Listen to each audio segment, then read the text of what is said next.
Olá, estudante, tudo bem? Meu nome é Fernando, sou professor de História e hoje nós vamos começar a falar sobre a trajetória dos grupos humanos. Na semana passada nós falamos sobre mudanças e permanências na escola e essa semana a gente vai falar sobre mudanças e permanências na sociedade. Por que nós vamos falar sobre isso? Porque nós vamos continuar na mesma habilidade de reconhecimento da história como resultado da ação do ser humano no tempo e no espaço, com base na identificação de mudanças e permanências ao longo do tempo. Olha, essa questão de mudanças e permanências ao longo do tempo, ela é muito importante no entendimento da ciência e história. Entender como que cotidianamente essas mudanças e permanências fazem parte de nossa vida e quando vocês estiverem nas próximas séries da escola, isso vai ser muito importante também para vocês reconhecerem quando estiverem estudando outras questões do passado, reconhecer essa questão das mudanças, das permanências, como que a gente vai relacionando o passado com o presente. Então, para falarmos sobre mudanças e permanências, a gente pode começar com a seguinte questão. Você mora na mesma casa, no mesmo bairro, na mesma cidade, do momento em que nasceu até hoje? Alguns vão dizer que sim, outros vão dizer que não, que há essa diferenciação. Nasci num lugar, nasci num bairro, nasci numa cidade, nasci num país, mas moro em outro, moro em outra cidade, moro em outro bairro, ou não, moro na mesma casa desde que eu nasci. Então, as pessoas têm experiências diferentes. Tá? E aí, podemos pensar também, eu nunca mudei de casa, sempre morei no mesmo lugar. Onde eu moro? O que já mudou aqui perto? Eu já vi alguma construção antiga que foi derrubada para poder dar lugar a uma nova construção? Ou algum lugar que tinha uma determinada arquitetura e essa arquitetura foi um pouco modificada, a pintura é diferente, uma cor diferente. Então, eu posso pensar assim, quando eu penso na minha infância, eu como professor hoje de você, na minha infância, tinha perto da minha casa um terreno vazio, muito grande, muito extenso, e que, nos momentos das férias escolares, era comum esse terreno ser alugado para circos itinerantes ou parques de diversão. Então, todas as vezes. Nas férias escolares, tinha ali um circo ou tinha um parque, e a gente estava em férias, nós da escola ou os colegas próximos de casa, ou os primos e as primas, a gente ia no parque, a gente ia no circo, nossos pais levavam a gente. Hoje é um centro de compras, é um shopping center. Então, há uma mudança, eu experimentei essa mudança, eu vivi essa mudança de, na minha infância, aquele local ser sempre uma memória de brincadeira, de diversão, de férias, e hoje é um shopping, que está ali e que eu costumo frequentar porque é perto da minha casa também nos dias atuais. Então, conseguimos aí ter um entendimento de que é permanência, de que é mudança e como que isso está relacionado ao nosso dia a dia. Bom, e aí você vai pensar na sua casa, no seu bairro, na sua cidade, o que há de mudança, às vezes um mercado, uma padaria que abriu perto de casa, e isso muda a sua rotina, porque antes você ia numa padaria mais longe, agora você vai numa padaria mais perto. Pode pensar também na rua asfaltada e na rua de calçamento e na rua de terra. Então, essas mudanças que você vai vivenciando, como que isso melhora ou também pode piorar a sua relação com o espaço que você está. Aqui, nós vamos ter dois exemplos agora de mudanças e permanências relacionadas com os seres humanos. Neste primeiro exemplo, nós temos duas fotografias de populações indígenas atuais.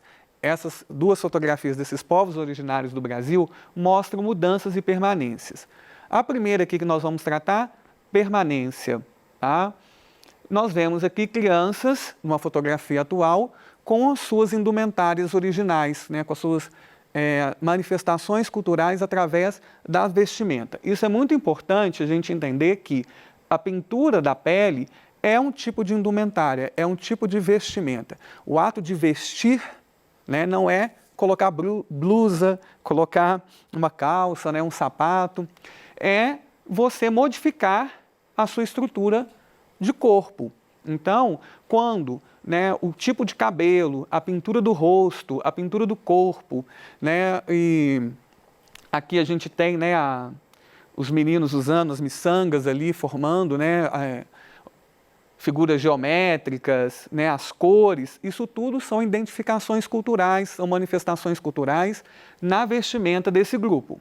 Logo, é uma permanência porque isso vem das tradições desse povo. Tá? E aqui a gente tem mudança, ok? Por quê? Porque essa população indígena, ela está sendo vacinada, né? A vacina não é um hábito cultural deste grupo, mas que foi incorporado. Outra coisa, a vestimenta também. A vestimenta não é desse grupo. A vestimenta ela foi introduzida por uma outra cultura para essa cultura. Então, há uma modificação aqui, né, na vestimenta. Pode ser que esse grupo aqui, em momentos de festejo, eles utilizam, né, outras indumentárias tradicionais. A gente vê isso também em outros povos, né, não necessariamente os povos indígenas do Brasil. Quando, né, em determinados festejos, como a festa junina, a gente tem vestimentas que são características daquele momento. Então, isso, né, mostra como que são os caráteres de permanência e mudança ao longo do tempo. Ok?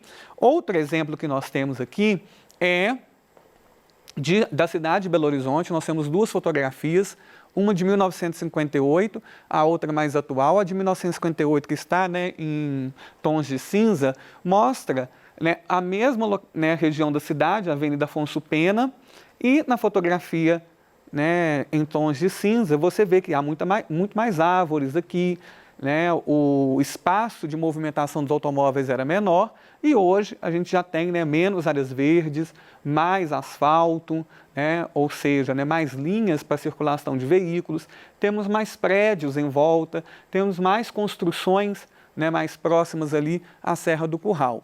Então, isso também mostra que, nesse período aí de mais ou menos 5 décadas, há uma grande transformação no mesmo espaço geográfico, mostrando como que é a nossa relação com o espaço, a nossa relação de mudança e permanência com o tempo. Bom, e aí então a gente pode pensar nessas coisas de mudanças e permanências no nosso bairro, na nossa cidade, na nossa escola, né, nas nossas experiências de dia a dia. O que muda, o que continua igual, e podemos pensar também nessas questões no nosso mesmo, né, na nossa relação individual. Como que eu me visto, como que, né, são meus hábitos alimentares, do que eu brinco. Então hoje, né, eu com 9 anos de idade, eu tenho determinadas brincadeiras que não eram as mesmas de quando eu tinha 3, 4 anos de idade.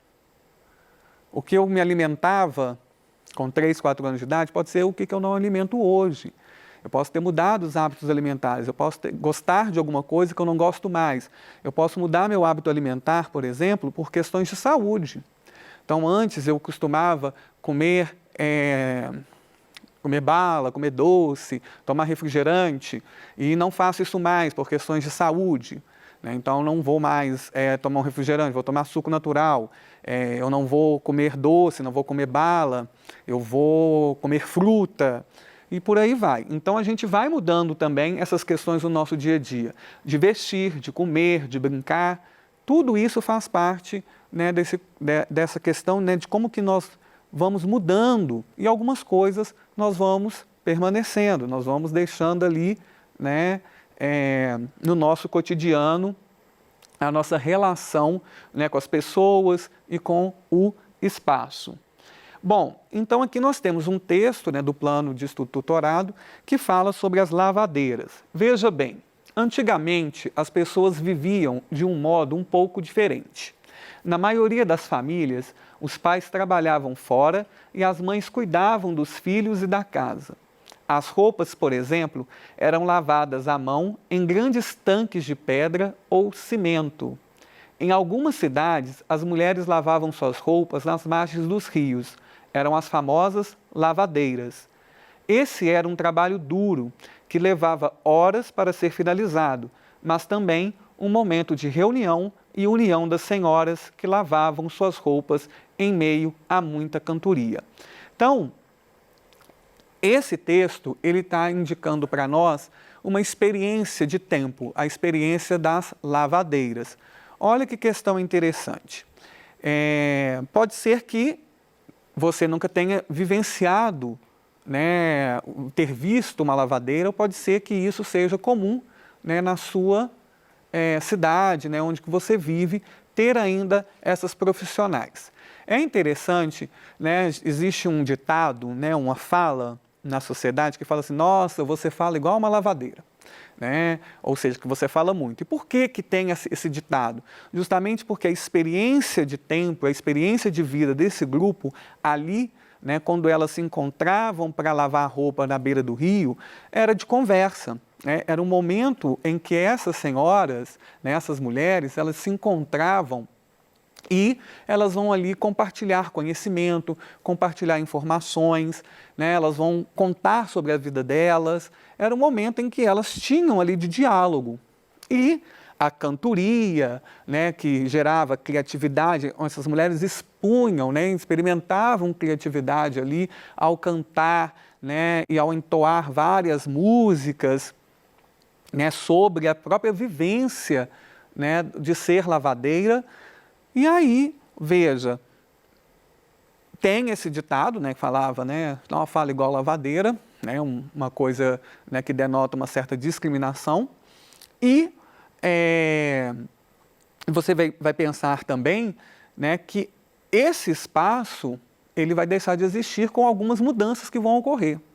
Então, o hábito de lavar na beira do rio, né, falava assim, né, a gente pode pensar, né, como que essas mulheres elas vão carregando as trouxas de roupa até a beira do rio, elas vão lavar, né, depois elas vão colocar aquilo dali para secar, né, como que é feito o secamento dessa roupa? É do mesmo jeito que a gente faz hoje, né, a gente tem outras maneiras de secar a roupa, né, existe, né, uma expressão que fala assim, pôr a roupa para quarar, né? E aí a gente não usa mais isso, né? A gente põe lá, pendura a roupa, né? Coloca a roupa para secar.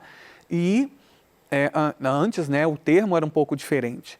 Então, a gente pensando nessa ideia, né, dessa forma, a gente vê que a mudança, né, no lavar a roupa, a introdução, ela pode ter sido positiva, mas também ela pode ter sido negativa, depende do ponto de vista. Porque positivamente você pode pensar, levar a roupa até no rio, pegar essa roupa, lavar ali no rio, ficar esperando, né, às vezes o local onde vai secar essa roupa podia sujá-la, né, por causa da terra que está em volta. E hoje não, né? Hoje você tem o tanque de pedra dentro de casa, ou você tem um tanquinho ligado na energia elétrica, ou você tem uma máquina de lavar, você tem máquina de lavar e de secar. Isso pode ter sido, né, pensar de uma forma positiva, porque melhorou a atividade.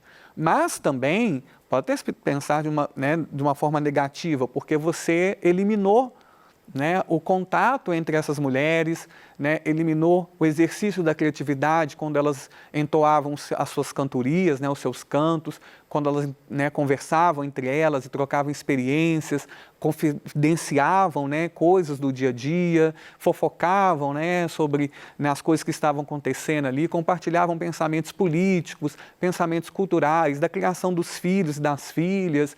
Então, isso pode ter sido um ponto negativo, porque você foi perdendo essa relação, esse diálogo, uma vez que você se isolou dentro de casa, porque agora você tem o tanque de pedra, né, porque você tem a máquina de lavar, então você não precisa mais sair ali. Ou quando essas mulheres lavadeiras, né, faziam esse serviço para outras famílias, e elas se encontravam ali no rio, né, e depois elas passam a ficar sozinhas nas casas dessas famílias, exercendo a função ali no tanque ou na máquina de lavar, então elas também estão isoladas, né, elas vão ter uma nova relação com a profissão, ou também vão deixar, né, vão ter que procurar uma outra profissão, porque esse ofício deixou, né, de ser essencial, uma vez que agora você tem a máquina, você tem o tanque, facilitando aí então para aquela família não precisar contratar o serviço de uma lavadeira. Então a gente tem que pensar, né, nas positividades e negatividades de qualquer mudança. Isso tudo que eu disse a vocês, né, são os questionamentos que vêm aqui. né, podemos pensar sobre como as mulheres lavavam suas roupas, como era a vida das mulheres no período dos bisavós, avós e pais, né, você pode perguntar em casa, pode pensar aí, né, em casa eu estou lá, né, moro com meus pais, então vou perguntar para eles como era isso, ou posso perguntar também se meus avós moram comigo, ou se, né, tem como ligar e perguntar, né, mandar uma mensagem, perguntar como é que era a vida, né? Se eles conhecem essa profissão, poder pensar como a maioria das pessoas lavam as roupas nos dias de hoje, né? Será que as mulheres lavam as roupas assim ou não, né? E a questão da positividade e da negatividade, né, dos avanços técnicos e tecnológicos, ok? Então a gente respondeu isso daí na fala anterior, beleza? Então, né, na aula de hoje a gente viu a mudança e permanência, né, no ambiente, no cotidiano, né, e como que isso é importante a gente ter o entendimento dessa mudança e dessa permanência, e vamos realizar então um exercício para poder, né, fixar essa competência do ensino de história. O exercício é o de número 6 do PET 2, nós vamos ver a carta do Rafael, né, e da Lia, a avó Lia e o Rafael. Então, primeiramente, a carta da avó Lia para o Rafael, que é o neto dela. Querido Rafael, ontem passei pela rua que morei na minha infância, quando tinha sua idade, e fiquei com vontade de te contar algumas coisas. A minha casa não existe mais. Lá foi construído um hospital. A casa que eu vivi era simples e bem pequena. Eram apenas 3 quartos para acomodar meus pais e meus 10 irmãos. Possuíamos um banheiro com uma banheira bem grande e, às vezes, fazíamos uma farra nela. Meu bairro era tranquilo e brincávamos na rua. Eu gostava de brincar de roda, pega-pega e esconde-esconde. Ia também para uma praça com meu pai. Lá eu andava com uma bicicleta usada que ganhei e lembro que ela não tinha pneus quando chegou. Eu ajudava com as tarefas de casa, organizava também os uniformes dos meus irmãos. Nós usávamos saias pregueadas e os meninos bermuda e camisa de botão. Vovó Lia. E agora a gente vai ver o Rafael, né? Qual que é a resposta do Rafael? Vovó Lia, recebi sua carta e gostei muito dela, mas agora eu vou contar um pouco da minha infância. Moro em um apartamento com meus pais e minha irmã. Tenho meu próprio quarto. No apartamento tem mais 2 quartos, uma sala, uma cozinha, 2 banheiros e uma varanda. Tenho 8 anos e gosto de futebol, pega-pega e esconde-esconde. Também gosto da mesma brincadeira que você gostava, de esconde-esconde. Às vezes brinco com os meus colegas do prédio, na garagem, pois há muitas limitações em poder brincar na rua, porque é muito movimentada e perigosa. Assim, acabo passando grande parte do tempo no celular e na televisão. Estudo em uma escola que é bastante organizada e tem muito espaço para salas e para brincar. Tenho uma professora e 9 matérias. Vovó Lia, despeço com um grande abraço. Rafael. Então vamos ver o que o exercício pede, né, pensando aí nas habilidades e competências e mudanças e permanências ao longo do tempo, né? Mudanças e permanências, brincadeiras. Quais brincadeiras ali que são colocadas, que são permanentes ao longo do tempo? A gente tem o pega-pega e o esconde-esconde, né? Mas temos mudança também, porque o Rafael fala de futebol, né? O Rafael fala de brincar na garagem, enquanto a avó Lia brincava na rua, andava de bicicleta na rua. Então, né, a gente tem essa mudança aí. Na escola, a gente tem a mudança do uniforme, né? Ela fala, né, das saias pregueadas, da camisa de botão, que não são, né, o tipo de uniforme que nós temos hoje. Mas também permanece a questão, né, do espaço de brincadeiras e as salas de aula na escola. Quando a gente pensa na moradia, né, ele mora em apartamento, a avó morava numa casa. O apartamento tem 2 banheiros. Na casa da avó tinha um banheiro só. Ela fala que era uma casa simples, né? O apartamento já parece ser, né, um local mais sofisticado. A rua. A avó morava numa rua tranquila, onde ela podia brincar, onde ela podia andar de bicicleta, ela ia até a praça, enquanto ele mora numa rua movimentada e perigosa, então ele não pode sair. E os aspectos da rotina e das tarefas, ela fala, né, que ela ajudava nas tarefas de casa e, né, organizar o material escolar dos irmãos, enquanto ele não fala de nenhuma tarefa de casa, né, ele só fala, né, das tarefas escolares e que ele passa tempo na televisão e no celular, né, justamente porque ele não pode sair muito ali de casa, né, porque a rua que ele mora é movimentada. Então, a gente viu aí o exercício onde nós conseguimos entender essas questões de mudanças e permanências no longo do tempo, ok? E aí, a gente espera vocês na próxima aula, né? Tenham bons estudos aí e até mais.